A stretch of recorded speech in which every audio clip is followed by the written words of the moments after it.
나스닥 100이랑 이게 러셀 지수인데 네. 롱숏 사는 거 파는 걸 두 개 섞어버리거든요. 1년 전에 나스닥 매수하고 러셀을 매도했으면 40%를 번 거죠. M7이라는 그렇죠. 용어가 나오면서부터 이렇게 바뀐 거죠. 3년으로 돌렸어도 나스닥은 별 차이가 없어요. 그러면 이 M7이 계속 갈 거라고 믿을 거냐 말 거냐는 나스닥을 매수하고 러셀을 매도하는 수익률 차이를 차트로 그린 게 20년부터를 그려보니 네. 금리가 올라감에도 불구하고 네. 나스닥이 더 빠지는 거죠. 러셀보다. 지금 오른쪽에서는 다르잖아요. 절대금리 레벨이 여기선 얼마였냐면 1% 언더였어요. 저는 5%대는 얘기가 다르죠. 금리가 상승을 하면은 그리고 나스닥도 빠질 것 같잖아요. 근데 러셀보다는 덜 빠질 것 같잖아요. 그러니까 이득이 나겠죠. 횡보한다. 그래서 또 이득이 나고 그다음에 골디락스로 됐을 때는 손실이 발생할 수 있는 거예요. 침체로 경기가 완전 급락을 해서 난리가 났다. 러셀이 더 많이 빠지겠죠. 네. 망할 테니까. 진짜로 망할 테니까. 러셀 숏 ETF들도 많더라고요. 러셀 매도하는 ETF 사고 나스닥 ETF 사고 뭐 이러면 지금 이 전략이 구현이 되는 거거든요. 테이블랩의 태빈강 대표 나와 계십니다. 안녕하십니까? 안녕하세요. 네. 일단 지난 여름에 네. 봄 여름에 랠리라고 해야 될까요? 그건 챗 GPT가 쏘아 올린 AI가 주도하게 만든 것 같아요. 저 엔비디아 그렇죠. 올라가면서 이제 네. 다 글로 돌아갔죠. 다시 한번 좀 기대를 해볼 만합니까? 오늘 시작해 보죠. 일단 네. 소프트웨어적으로는 굉장히 기대해 볼 만한 것 같다라는 생각이 들고요. 그리고 네. 지난주에 올라갔을 때 계속 경제 데이터들 같은 경우는 거의 스태그플레이션에 가까운 경제 데이터가 나옴에도 불구하고 상승을 했잖아요. 네. 그러면서 러셀은 마이너스를 기록하고 그에 반해서 나스닥은 이제 특히 M7들이 다 올라가고 그걸 봤을 때는 어느 정도는 시장에서는 인지를 하고 있는 것 같다라는 생각이 들고요.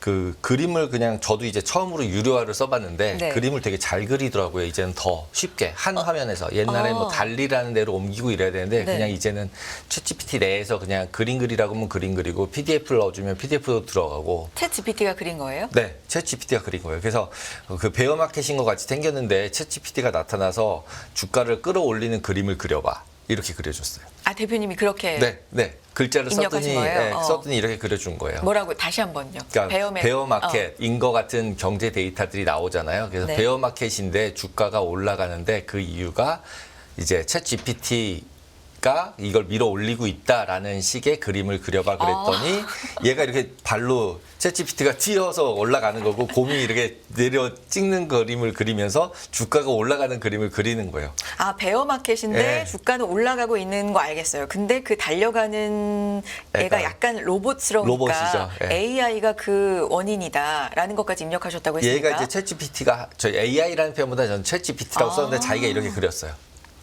예.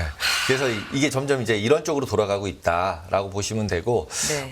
지금 제가 첫 그림은 2013년도에 나왔던 그녀라는 이제 영화가 있었어요. 알아요. 보셨는지는 네. 모르겠는데 보통 맞습니다. 귀에 꽂으면 네. 싸만다 그러면 뭐 얘기하고 그래서 결국 그 컴퓨터랑 이제 여친되고 뭐 이러는 거잖아요. 네네. 그래서 맨 밑에 줄에서 제가 이제 이것도 이 뉴스에서 가져온 건데 좀 전에 내가 이름을 물었을 때 0.02초간 아기 이름 짓는 법이라는 책에서 18만 개의 이름 중에서 골랐어. 근데 지금 결국 그 챗GPT가 하고 있는 게 LLM 모델이라는 게 이거랑 똑같은 거잖아요.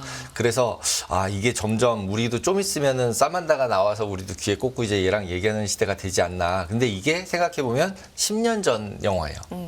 네, 그러니까 10년 만에 이게 실제로 상용화가 돼 간다. 그리고 이 뉴스는 1월 20일 날 뉴스였으니까 거의 1년 전 뉴스인데 이때만 해도 이제 처음에 챗GPT 나왔을 때 얘기잖아요. 그러면서 이제 뭐 삼성, LG, 네카, 통신 3사 격돌하고 있다. 범용성이 핵심이다 그랬는데 지금 이제 오픈 AI가 다 먹어버리는 느낌이잖아요. 예, 서비스로 나와서 지금 좀 되고 있는 건 있는데 네네. 이제 지금은 이제 머스크도 만들어서 또 내고 있고 막 이러니까 여러 가지로 복잡해질 것 같긴 합니다. 이제 경쟁은 될 것 같긴 합니다. 근데 일단 지금 챗GPT가 너무 이제 혼자 치고 나가는 모습이다. 그래서 일단은 그 오픈 AI 블로그에서 제가 정리해서 이번에 터보가 어떤 기능을 가졌는지 이 그림도 그냥 챗GPT로 제가 그린 거예요. 정보 소스랑 이런 거를 챗GPT가 여러 가지 가져갈 수 있다는데 그거 그림으로 그려봐. 그랬더니 이렇게 그렸어요. 아, 잘하네요. 이거 한 1분도 안 걸리더라고요. 그래서 정보 소스가 업데이트가 옛날에 옛날 데이터 가지고 했다. 네. 이렇게 얘기를 계속 했잖아요. 챗GPT가. 근데 이거를 올해 4월 달까지의 데이터를 다 넣고 그다음에 추가로 PDF나 기타 데이터들을 갖다가 추가 입력해서 학습을 시킬 수 있어졌어요. 그다음에 학습 능력도 예전 같은 경우 처음에는 이거 4.0 터보 되기 전에는 6에서 그러니까 6에서 12페이지 정도 그 3,000단어 정도밖에 못 들어갔대요. 그게 네. 32K라고 표현하더라고요. 그랬는데 지금 새로 바뀐 거에서는 128K인데 그게 한 300페이지 된대요. 그러니까 책 한 권을 한 번에 밀어넣을 수 있는 거예요. 네. 그 다음에 뭐 통합 인터페이스. 그래서 조금 아까 말씀드렸듯이 그림, 챗, 그 다음에 그 말소리 이런 것까지 다 입력을 시킬 수 있어진 거예요. 그런 걸로. 그 다음에 그걸로 말을 해가지고 TTS 음성으로 저희한테 말해줄 수 있어요. 그러니까 딱 그 허에 나오는 딱 저한테 말로 해주는 거죠. 제가 말로 하면 말로 해줄 수 있는 게 다 된다. 라는 거가 이제 전체 얘의 성능이었고요. 네. 이것보다 이제 결국 서비스가 문제잖아요. 성능이라면 기능상에서는 뭐 똑같은 거니까 뭘 바꿀 수 있을까라는 부분을 보면. 근데 이제 GPT-S라고 붙어가지고 그 캔바라고 이제 파워포인트 같은 건데 조금 더 온라인상에서 되고 디자인이 예쁘게 되는 소프트웨어가 있어요. 네. 그리고 이제 자표 같은 경우도 무슨 이제 자동화 프로그램, 엑셀이랑 예를 들면 아크로벳 리더 여러 가지를 섞어서 매크로 같은 거를 막 만들어주는 애예요. 근데 이걸 다 손으로 만들었었는데 얘한테 이제 말로 얘기를 하면 그려주고 만들어주는 애를 만들어서 GPT-S에서 제공을 한대요. 이 그림도 대표님이 네. 명령해서 네, 명령해서 나온 코딩하는 AI가 코딩한 GPT가 코딩하는 거 그려봐. 이랬더니 이렇게 코딩하고 있죠, 얘가. 네. 그래서 이제 그림은 그냥 챗GPT로 써서 해도 되겠다. 이제 어디 이제 보통은 이제 뉴스나 이런 데서 스크립트에서 붙였는데 그냥 생각나는 거 말하고서 그림으로 붙여서 넣어도 되겠다 이런 생각이 네. 들었어요. 그리고 자연어로 챗봇을 만들 수 있는 기능이 있어요. 그러니까 내가 내 챗봇을 만들 수 있는 거예요. 말로 설명해서. 그래서 그렇게 만든 거를 갖다가 GPT 스토어라는 데다가 올릴 수 있어요. 네. 그래서 내가 만든 지금 앱스토어도 보면 개인이 만든 앱스토어 앱들도 많이 올라와 있잖아요. 그 애플 앱스토어에 보면 그쵸. 그죠? 그것처럼 마찬가지로 GPT로 만든 내 챗봇이 올라가 있고 그거를 파는 마켓이 생기는 거예요. 근데 그걸 만드는 거를 아주 쉽게 만들 수 있게 말로 만들 수 있게 아예 그 메뉴도 만들어 놨어요. 그러니까 누구나 와서 챗봇을 만들어서 그거를 먼저 선점해 가지고 많이 팔리는 사람은 돈도 벌 수 있는 상태? 말로 만든다는 게 어떤 걸까요? 그러니까 원래 코딩을 열심히 잘해야 되잖아요. 그래서 내가 뭐 이렇게 만들어줘. 네네네. 그럼 걔가 만들어주고 네. 이렇게 만들어주고 네. 만들어줘서 맨 마지막 모델이 나오는 거죠. 그걸 이제 얘가 좀 이따 보여드릴게요. 그것도. 그런 식으로 돼서 결국 앱스토어 같이 새로운 스토어가 생긴 거예요. GPT 스토어, GPT 스토어. 그래서 이제 이거가 더 제가 봤을 때는 빨간색으로 그래서 GPT 스토어 나오면은 누구나 또 거기다 막 만들어 대고 그걸 막 쓰고 이럴 거 아니에요. 네. 그래서 다운됐다는 얘기도 있어요. 먼저 이제 좀 똘똘한 친구들은 아무거나 많이 만들어가지고 일단 열리면 거기다 다 올려버릴 거야. 그러면 선점할 수 있잖아요. 원래 이제 사용자 많으면 많이 다운로드 받으니까 일단 만들어서 처음에, 올리자. 초기에. 초기에. 네. 그래서 11월에 열리기만 해봐. 그래가지고 이걸 엄청 돌려서 만들고 있는 사람들이 많은가 봐요. 글로벌리. 아직은 오픈이 그 몇 명한테만 준 거죠. 그래서 뭐 지금도 뭐 여자친구도 있고 여자친구 그 GPT도 있고 그렇대요. 그래서 말도 해주고 뭐 그 커에 나오는 개처럼. 그리고 이제 여기서 빨간색으로 쓴 게 이제 저작권 부분이 있어요. 보통 그렇게 하면 교육을 받았으면 그 소스가 있잖아요. 그러면 결국 저작권 문제가 생길 거잖아요. 그렇죠. 근데 저작권 문제도 법적인 문제가 생기는 거는 오픈 AI가 다 책임져 준다. 라고 한 것도 저는 이것도 되게 충격적이었어요. 얘가 진짜 다 해줄 수 있어? 소송 걸렸는데 돈이 정말 크게 나오면 얘가 이 비즈니스를 계속할 수 있어? 라는 이제 물음표는 던져서요. 하지만 기업 유료 회원에게만 한다는 얘기는 뭐냐면 분명히 기업에서 사용자가 많아지면은 그걸 가지고 쓰고 있고 그걸 자기네한테 돈을 내고 있으니까 그 돈의 일부를 가지고 법적 비용을 내겠다. 컨텐츠 관련돼 있는 저작권 부분을 이렇게 생각하는 것 같아요. 네. 그래서 컨텐츠 소유자들은 그러면 어떻게 생각하면 추가적으로 수익을 낼 수 있는 기회가 생기는 거잖아요. 내 컨텐츠가 오리지널을 가지고 있으면 내가 오픈 AI한테 소송을 걸어서 너 내 거 쓴 거 같아. 그러니까 내가 쓴 거에 대해서 돈 줘. 그러면은 이제 다 그걸 쓰고 있는 모든 앱 생태계 걸 자기가 다 모아서 오픈 AI 입장에서는 쓰고 있는지 아니까 그걸로 나한테 돈을 줄 수도 있겠는데 이런 생각이 들었어요. 네. 그리고 위스퍼 V3라 그래서 음성 인식 모델이라는 게 들어와서 이제 음성으로 이제 입출력을 다 하는 거죠. 그 다음에 이제 조금 더 이제 기술적으로는 특이한 사항이었다는 게 가격이 싸져요. 오히려. 그러니까 이제 물건이 점점 대량 생산되면 싸지는 게 있잖아요. 그래서 이제 대중화가 되는 거다. 뭐 자동차도 처음에 나왔을 때 비싸서 저거 누가 쓰냐 그랬는데. 이게 기본이죠. 네, 근데 점점 퍼지려면. 내려가면서 네, 싸지는 거. 네. 네, 근데 벌써 내려가기 시작해요. 그러면서 여기서 얘기를 하는 거는 이제 모델 사이즈가 옛날엔 진짜 큰 모델을 써야만 이게 됐었는데 네. 점점 작은 모델로도 정확히 답을 할 수 있는 거를 찾지 않았냐. 라고 얘기를 하고 있더라고요.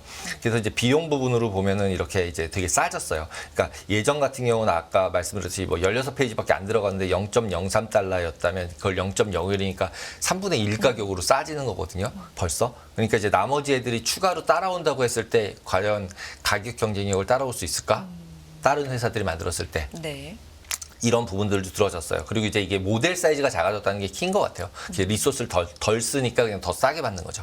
그러니까 더 질적으로는 좋아졌는데 좋아졌는데 기능도 좋아졌는데 모델 사이즈가 작아져서 그래서 가격이 리소스를 덜 쓰니까 가격을 싸졌다. 낮출 수 있는 거죠. 아하. 그러니까 이제 나머지 애들은 어떡하지? 뭐 이런 생각이 소비자 드는 거예요. 입장에서는 뭐 우리 입장에서는 가장 무조건 좋은. 좋죠. 네. 그래서 조금 아까 말씀드렸던 그 GPTS라는 거 스토어에서 보면은 마이 GPT라는 게 이렇게 생겼어요. 네. 그래서 이걸 누르면은 우리 맥 그 뭐 이렇게 마법사 있잖아요. 뭐 누르면 뭐 누르라고 그렇죠. 뭐 누르면 뭐 누르라고 그래서 만드는 거. 그게 이게 생긴 것 같아요. 저도 안 해봤는데 이게 생겨서 이렇게 밑에 앱스토어에 올라오듯이 이렇게 만든 앱들이 올라오는 거예요. 순서를 알려주는 거예요. 그렇죠. 자기가 넣고 만드는 싶은 거, 내가 방법을? 만들고 싶은 얘기를 하면 그걸 만들어주고 그걸 만들어주면 조금씩 계속 변형하면서 만들어서 가서 걔를 교육시키면 맨 마지막에 GPT가 나오나 봐요. 그래서 저도 이제 그래가지고 유료 구독을 해봤습니다. 네.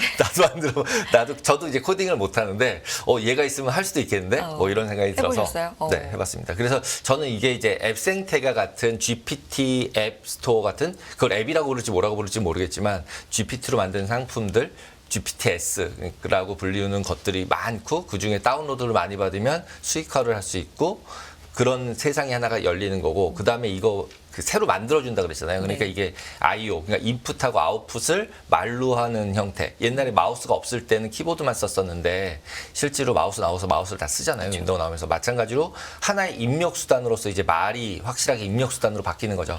예, 컴퓨터나 뭐 전화기나 모든 거에서 그래서 약간의 이제 IT 기기에 있어서는 분명히 혁명적인 일이 것 같다라는 생각이 들었습니다. 그래서 이제 이게 아까 처음에 말씀드렸듯이 올라가는 역할을 했잖아요. 네. 시장을 올리는 M7을 올려서 나스닥 지수가 올리는 역할을 했고 근데 뉴스들을 보면은 제가 그냥 제목은 차고 넘치는 경기 침체 의견들과 뉴스들이라고 적었는데 계속 방송하시면서 보면 침체 얘기 엄청 많잖아요. 뉴스들도 그렇죠. 보면은 뭐 스태그플레이션부터 계속 나오고 있고 그래서 그냥 대략적으로 제가 그냥 그 뉴스를 서치 엔진에 치니까 경기 침체 치고 쳤더니 그냥 계속 나오는 거예요. 뭐 한국경제 뭐 이제 연합뉴스 해가 다 나오면서 올해 말까지 경기 침체 거의 확실 뭐 이런 뉴스들이 계속 나와요. 그리고 중동 전쟁도 경기 침체 유발할 수 있어. JP모건 다이먼 회장님이고 뭐 엘리엇 나와가지고 경제 닷을 잃었다. 2020년 경기 침체 걱정된다. 뭐 그다음에 여기는 제목은 앞에서는 타격 크진 않지만 해놓고 점점점 해놓고 전쟁 장기화 때는 글로벌 경기 침체 뭐 이런 뉴스부터 전쟁 뭐 미중 갈등서부터 계속 뉴스가 나오고 있잖아요.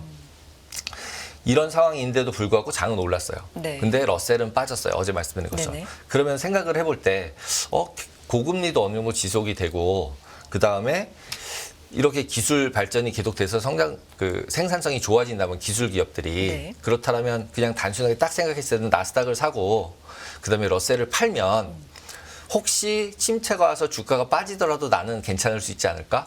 라는 생각이 드는 거죠. 올라가든 내려가든 어딘지 잘 모르겠으니까 지금 방향을 잘. 근데 뭔가 하고 싶은 거죠. 네. 그럴 때는 보통 이제 롱숏 그러니까 사는 거 파는 걸 두 개 섞어버리거든요. 트레이딩을 보통 할 때. 그래서 이제 어떤 아이디어를 가지고 해볼까 했을 때 지금 말씀드린 것 같은 그런 두 가지 뉴스들이 믹스됐다고 치면은 어떻게 할까 해가지고 보면 나스닥 100이랑 이게 러셀 지수인데 네. 그럼 만약에 지금 조금 아까 말씀드린 대로 하면 나스닥을 사고 네. 러셀은 고금리니까 이제 경기 계속 안 좋을 테니까 중소기업들은 망할 것 같아 라고 생각이 들잖아요.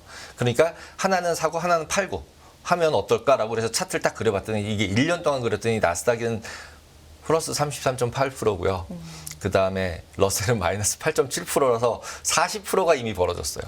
그러니까 예를 들면 1년 전에 나스닥 매수하고 러셀을 매도했으면 40%를 번 거죠. 그러니까 양쪽으로 다. 그러니까 이제 롱숏 전략이라는 게 보통 돈을 안 쓴다는 얘기거든요. 자기 돈 가지고 하는 게 아니니까. 저기 사실 거의 겹쳐 있다가 네. 벌어지기 시작한 시기가 3월 달. 3월부터 네. 굉장히 많이 확 벌어지기 시작을 시작해서 했죠. 여름에 뭐 거의 이제 피치를 네. M7이라는 그렇죠. 용어가 나오면서부터 이렇게 바뀐 거죠. 결국은. 그래서 이걸 1년만 보니까 이렇지. 그러니까 3년으로 바꿔보자. 네. 3년으로 바꿔봤어요. 그랬더니 나스닥은 3.59%가 올랐고 러셀은 1.8%가 내렸어요. 그 얘기는 아까 1년보단 좋잖아요. 그러니까 3년으로 돌렸어도 나스닥은 별 차이가 없어요. 그러니까 결국은 1년을 제외한 뒤로 가면은 왔다 갔다 해서 제자리였나 보다라는 생각이 들죠. 근데 러셀은 그에 반해서는 과거는 오히려 올랐었다. 이렇게 보시면 여기가 러셀은 아웃퍼폼을 하고 있어요. 네. 그죠? 그러다가 내려가더니 이번 3월 달부터 벌어지기 시작해서 지금 이렇게 네네. 만든 거죠. 이게 결국 M7인 거죠. 그러면 이 M7이 계속 갈 거라고 믿을 거냐 말 거냐는 의사결정은 각각 개인의 몫이겠죠. 그래서 이제 그 부분을 제가 차트로 그려봤어요. 그러니까 스프레드를 만든 거예요. 나스닥을 매수하고 러셀을 매도하는 수익률 차이를 차트로 그린 게 지금 파란색이에요. 파란색이고 그 다음에 10년채 금리. 지금 금리 가지고 계속 이제 뭐 말들을 하니까 금리 올라가서 10년채 이대로 계속 가면 내년에 이제 한 5월, 6월쯤 해서 조그만 회사들이 발행했던 채권들이 있는데 채권들 만기되면서 롤오버 못하고 부도날 거야. 그러면은 결국 침체야. 그러니까 5월달, 6월달부터는 금리 내릴 거야. 침체 오니까. 이게 이제 기본적으로 내포되고 있는 금리 커브인 것 같아요. 그러면은 결국은 10년짜리 금리가 문제다라는 거였는데 5% 찍고 밑으로 좀 내려왔잖아요. 빨간색이 10년짜리 금리거든요.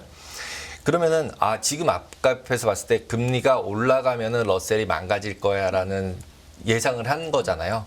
그러면은 결국은 지금 파란색 부분은 저희가 여기 보는 것처럼 같은 방향이에요. 그죠? 네. 그러니까 금리가 계속적으로 고금리로 올라가면은 나스닥은 롱, 러셀은 숏이 맞는 거죠. 그죠?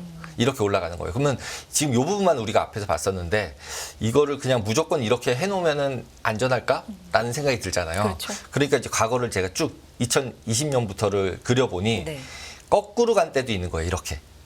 나스닥이 오히려 언더퍼폼하고 금리가 올라감에도 불구하고 네. 나스닥이 더 빠지는 거죠. 러셀보다. 그리고 이런 경우들이 중간중간 계속 있어요. 그래서 오히려 거꾸로 되는 경우가 더 많은데 이런 모습이 보이는데 지금 오른쪽에서는 다르잖아요. 근데 여기서 이제 주요하게 생각해야 될 건 절대금리예요. 절대금리 레벨이 여기선 얼마였냐면 1% 언더였어요. 0.5%대에서 뭐 한 1%대로 올라갈 때는 네. 나스닥이 내려가면서 러셀이 더 안 빠질 수 있는데 네. 그에 반해서 지금처럼 5%대는 얘기가 다르죠. 예, 그래서 항상 이런 거 통계적으로 이런 거래를 할 때 뭐 퀀트 트레이딩이다 이런 걸 할 때 펀더멘탈을 무시하면 안 된다라고 저는 계속 말씀을 드리는 이유가 뭐냐면 금리가 1%일 때 펀더멘탈 그 테크니컬한 퀀트하게 통계적으로 나오는 수치들하고 금리가 5%일 때 나오는 수치들을 같다고 볼 수는 없는 거죠. 예, 왜냐하면 회사가 망하거나 유지되는 게 아예 다른 세상이잖아요. 그래서 그런 부분들을 고려해야 한다라는 말씀을 먼저 드리고요. 그래서 만약에 예제로 트레이딩 아이디어를 예시를 한번 들어봤어요. 그러니까 금리가 상승한다, 횡보한다, 하락한다. 하락할 때 천천히 하락하면서 인플레이션 낮아지면서 금리도 천천히 낮아져서 골디락스로 하는 그런 경우가 있고 침체가 진짜로 오면 금리를 확확 내릴 거잖아요. 그래서 이 네 가지 경우를 납두고 조금 아까 제가 나스닥을 매수하고 러셀을 매도한다 그랬잖아요. 네. 두 개를 동시에. 그렇게 했을 때 그럼 어떤 현상이 일어날까? 금리가 상승하면 어떨까? 금리가 상승을 하면은 러셀 2000 쪽은 더 많이 빠질 것 같고 그리고 나스닥도 빠질 것 같잖아요. 근데 러셀보다는 덜 빠질 것 같잖아요. 그러니까 이득이 나겠죠. 하나는 매도하고 하나는 매수했으니까. 그다음에 횡보한다. 횡보했을 때도 빅테크가 그래도 러셀보다는 덜 빠질 것 같은 거죠. 그래서 또 이득이 나고 그다음에 골디락스로 됐을 때는 이제 러셀이 지금 이제 한쪽으로 많이 쏠렸으니까 그게 올라와서 손실이 발생할 수 있는 거죠. 러셀이 더 올라서 오히려 그다음에 침체로 경기가 완전 급락을 해서 난리가 났다. 그럼 둘 다 왕창 빠질 텐데 그럼 누가 더 많이 빠질까? 빅테크랑 러셀이랑 러셀이 더 많이 빠지겠죠. 네. 망할 테니까 진짜로 망할 테니까 회사들이. 그러면 결국은 이익을 보는 경우의 수가 세 가지고 네. 손실을 보는 경우의 수가 한 가지잖아요. 그러니까 이거는 근데 방향성 베팅을 한 건 아니잖아요. 주가가 올란다 내린다를 베팅한 게 그렇죠. 아니잖아요. 그래서 이런 식으로 이제 트레이딩 아이디어를 내서 포지션을 잡고 그리고 지금 이제 ETF들이 숏 ETF들, 러셀 숏 ETF들도 많더라고요. 그래서 러셀 매도하는 ETF 그런 것도 많아서 이런 걸 섞어서 예를 들면 러셀 매도하는 ETF 사고 나스닥 ETF 사고 뭐 이러면 지금 이 전략이 구현이 되는 거거든요. 개인들도. 그래서 이런 것들을 아이디어를 내서 이렇게 포지션을 만들어서 할 수 있다. 근데 이럴 때도 제가 밑에 써놓은 것처럼 스프레드 하나 사고 하나 파는 거든 시장대로 예상대로 안 가면 한 방향으로 확 갈 수 있어요. 그렇기 때문에 항상 손실 한도 같은 걸 측정해주고 리스크 관리하면서 봐야 된다. 거기다가 이제 여기다가 이제 채권 같이 채권을 갖다가 넣어버리면은 이게 또 포지션이 또 다 바뀔 수 있잖아요. 금리 하락해서 손실 보는 건데 채권을 금리 상승하면은 이득 보는 금리 하락하면 이득 보는 채권을 매수해 놓으면 이것도 또 이득이랑 섞이잖아요. 그런 것처럼 여러 가지 것들을 섞어서 트레이딩을 할 수 있다. 라는 예시를 한번 들어봤습니다. 네, 리스크 관리까지도 지금 짚어주셨고 무엇보다도 GPT가 그린 그림들이 오늘 저는 귀엽죠? 좀, 네, 네. 많이 귀여웠던 것 같아요. 잘 그린다라는 생각이 들었고요. 어쨌든 빅테크가 여름 이후에 이렇게나 네. 시장을 주도했구나, 러셀과 이렇게 벌어졌구나라는 걸 오늘 차트 통해서 좀 여실히 볼 수가 있었습니다. 여기서 투자 아이디어 좀 얻어보셨으면 좋겠고요. 테이블 앱의 케빈 강 대표 여기까지 함께하겠습니다. 고맙습니다. 감사합니다.